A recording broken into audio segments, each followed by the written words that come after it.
Welcome back. One of our great friends is back after doing some important things. Evelyn Mejil is a global humanitarian. She was the CEO and executive director of the Senator Winona Lippman Child Advocacy Center.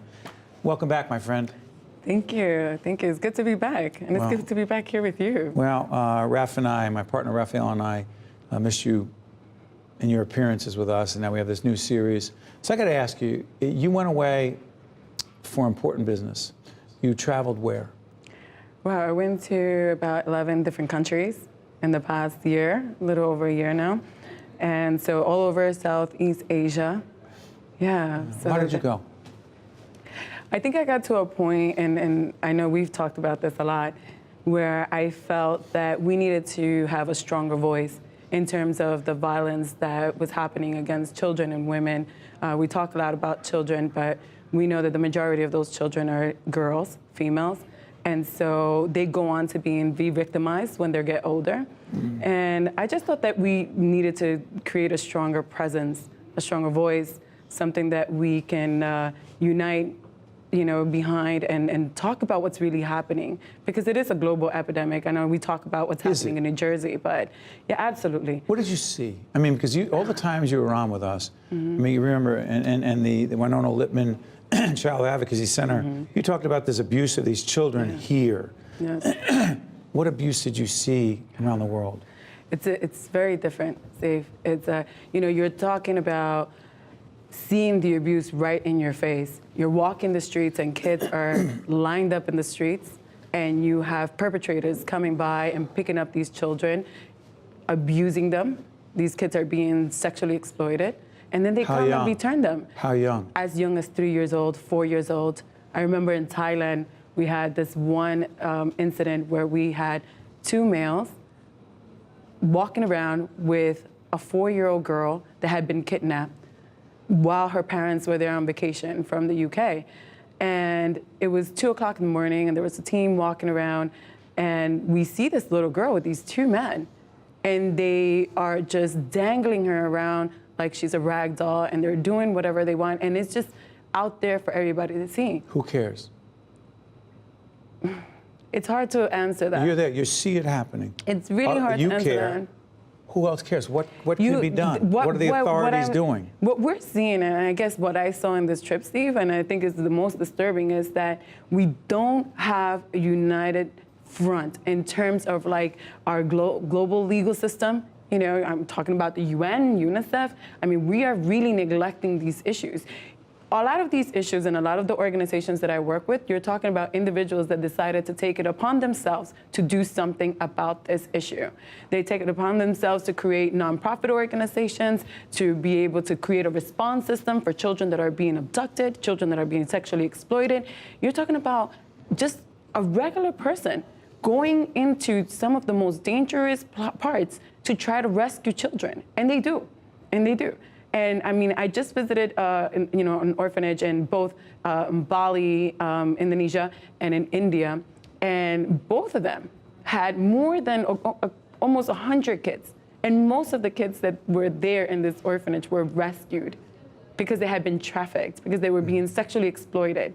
And so you have, regular individuals with kind hearts, with good hearts, that are going out there, putting their lives at risk, doing what we're supposed to do as leaders of the world, together. But there is no coordinated, systematic effort to do that. There is and there isn't, right? There is, but it's not strong enough. It's not strong enough. I mean, we're not doing enough.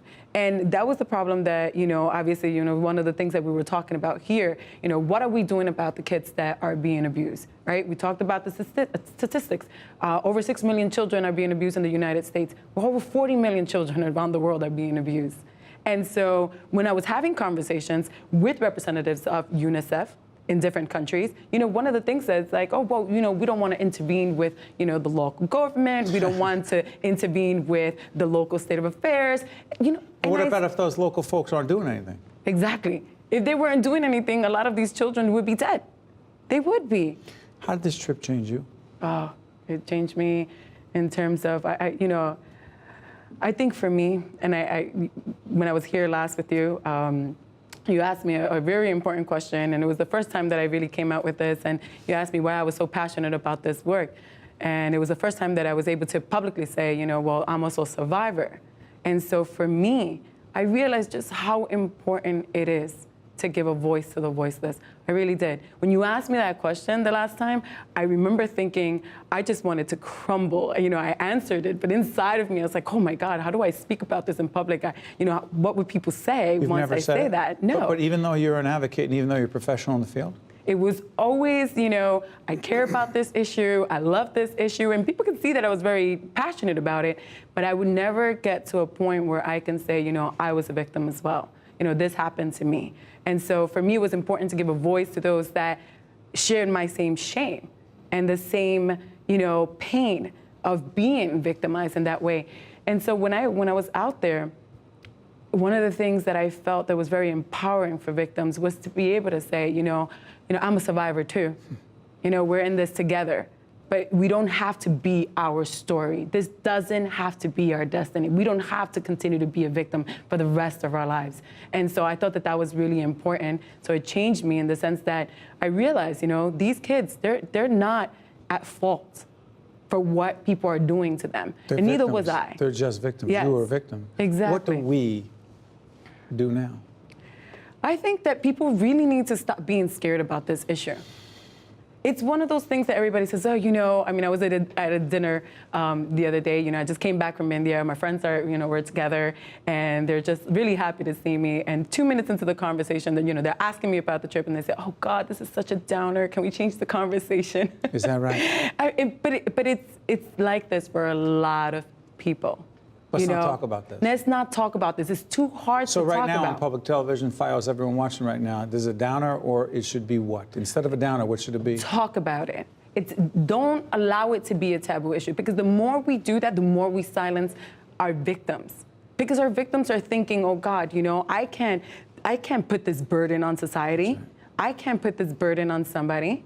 So let me just be silent about what happened to me, because I don't want you to be uncomfortable with my pain.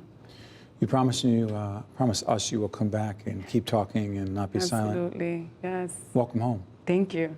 Thank you so much. Good to see you. You're awesome. Stay with us. We'll be right back Thank right after you. this.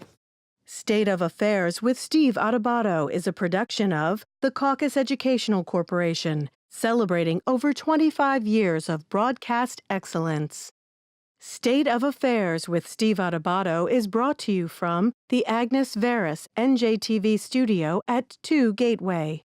Funding has been provided by ShopRite Supermarkets, Seton Hall University, the New Jersey Association of Health Underwriters, Johnson & Johnson, New Jersey Sharing Network, the North Ward Center, and by Verizon.